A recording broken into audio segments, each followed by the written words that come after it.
Parshas Vayetzei.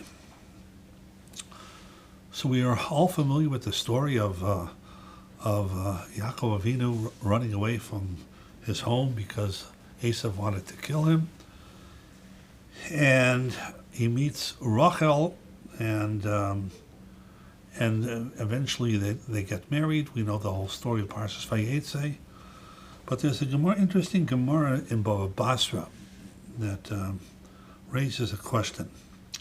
The pasuk says, and the Gemara quotes the pasuk, "Vayaged Yaakov l'Rachel ki achi aviyahu v'chi ben Rivkahu." So he says, Yaakov tells Rachel who he is. He's ki achi aviyahu v'chi ben Rivkahu. So the Gemara comments, "Halo ben achos aviyahu," which means he refers to him as ki achi aviyahu. He refers to himself as the brother of your father, Lavan. So the Gemara says, what are you talking about? V'halo ben achos aviyahi.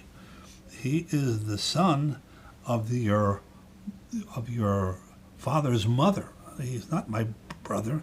He's my nephew. Halo ben achia avu.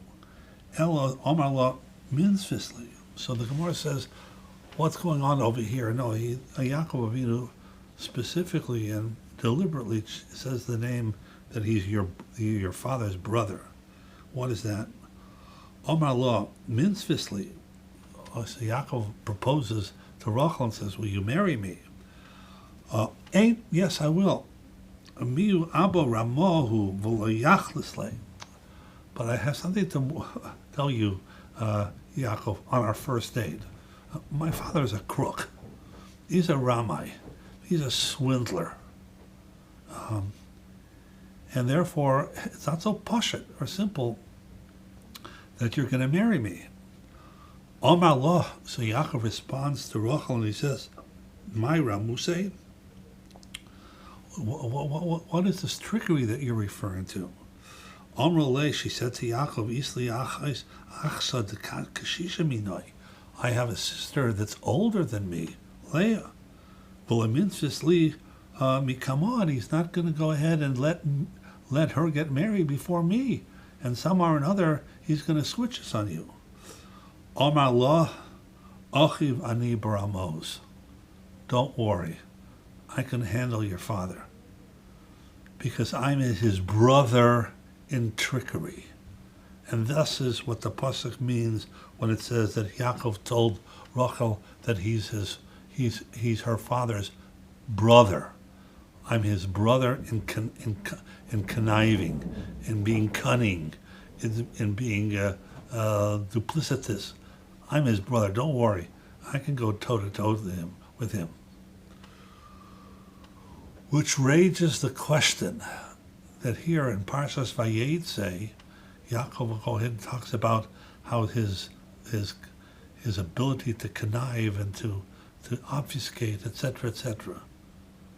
And yet, in last week's Parshas told us, it says, Vayidlu ha'ne'orim, Yaakov and Esav grew older, Vayesav Yissocher, and Esav was a hunter, V'Yaakov ish tom, Eshe b'holim, and Yaakov was this tom.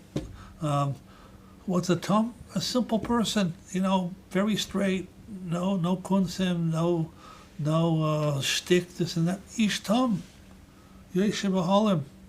Like we say in the Haggadah, Arba Banim Divrei Echad tom. What's a tom? He's a simple person. So from that, it's mashma that Yaakov, was like, your typical yeshiva guy. Doesn't know from the whole world outside, doesn't know from any shtick. He knows the blot of Gemara inside and out. That's what his interest is.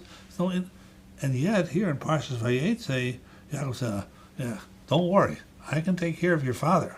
I can meet him tit to tat. So who is Yaakov? Is Yaakov an ish tam? Is he a tam? Or is he achiv ani baramos? Or is he a slickster and he can go ahead and he can handle anybody? So the answer to this question is yes, Yaakov Avinu is very bright and can in fact be conniving and can, when the situation demands, he can go toe to toe with the best of them. But the answer is because in Parshas told us last week's Parsha, it doesn't say Yaakov Tom. He's a Tam. Yaakov Ish Tom, which means he's in control of his Tamimus. And when the situation demands Tamimus, being straight and straightforward and no shtick, he can be that. But I control that. I'm the Ish Tom. I'm in control of my personality and my midas and my tchunas hanefesh, etc. That's the chiluk. And the best way, I think, to understand this is something that the Rebbe Rabbunim said over, I think, in the name of the Chayza of Lublin. And that is, someone once came to the Rebbe Rabbunim, and his complaint was, I'm destitute, I'm poor, I have nothing to my name. So Rabbunim asked, why is that? He says, because I give everything away. Because every person that comes to me for money, I go ahead and I give him money. And when I don't run out of money, I give him food. And I give him the shirt off my back. And now I'm destitute because I cannot help myself from giving tzedakah. So the Rebbe Rabbunim told him, it says, that is not a Baal tzedakah. Yeah, of course you have to give tzedakah, but you have to be in charge of when and how and where you give tzedakah. If you're just a sucker for a sob story, then you'll wind up like you're winding up without a penny to your name. But that's not what the Torah wants from us. The Torah wants us to be always in charge of the different midas that we have. You know, when we refer to a person who is a good person, we refer to him as a Baal Midas.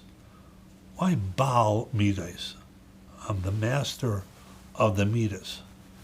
The answer is because that's what the Torah wants from us, to be in charge of our midas and our proclivities and our inclinations. And that even though we may be very generous people and have that midah, you have to control it. And that's the way it is with all midas that there are in the Torah. You know, like Shlomo HaMelech says in Koheles, Eis l'chol chayfetz tachas hashamayim. A time for war, a time for peace, a time for one midah, time for another. Eis l'schoik. There's a time for happiness, and the eis l'spoid, time for hesped, for sadness. But you cannot be controlled about your midas. You have to be in charge of your midas. And even though naturally you're inclined to a certain way, don't let that control you. You have to control your actions. And sometimes your action is to say yes, and sometimes it's to say no. And to be a true Baal Tzedakah, you have to know yes now, no, another time. And you know where we see this? We see this in Megillas Esther.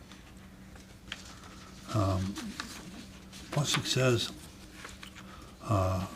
that when Mordechai goes ahead and he calls Esther and he tells, listen, Esther, listen, the Jewish people are in mortal danger. It's now time for you to go ahead and to approach Achashverosh and use your protexia as the queen to go out and to save the Jewish people. And there's a very important pasuk in the Megillah, Kim hacharesh tacharishi ba'is hazayis, because if you remain silent at this time, this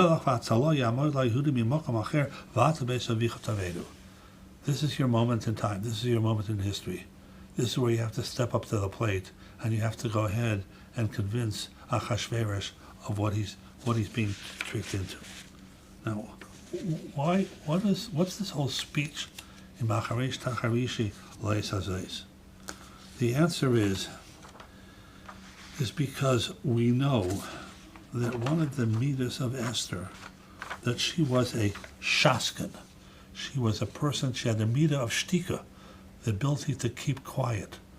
Because I'll say that Esther comes from a long line of people who had this midah. Esther is a descendant from Rachel Imenu. Rachel Imenu was silent. She kept herself quiet. Why did she keep herself quiet? Because when Yaakov wanted to go, Lavan wanted to go switch Leah for him, and once that, she kept quiet and she didn't say anything, because she was a shaskan, she was a shesekes, she was naturally a quiet person.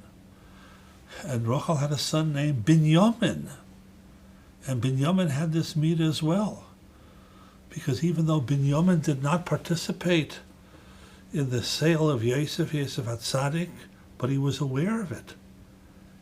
And he did not, even though he saw his father suffering over the loss of Yosef, he kept quiet, because that was demanded him.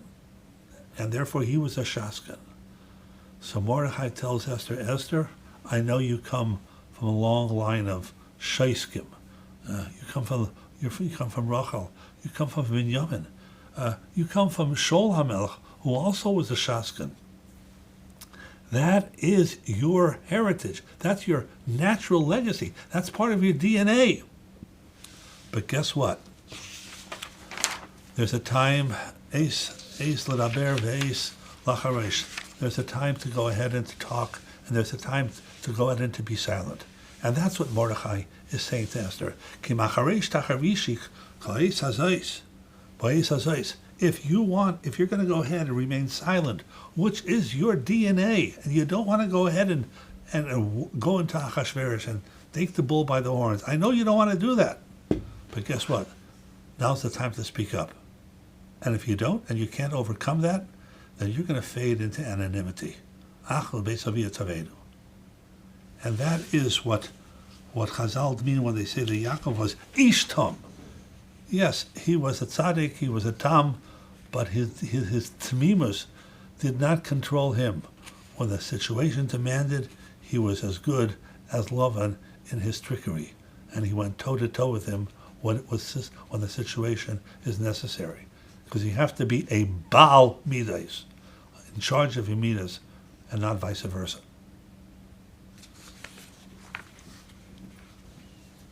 12 minutes, 40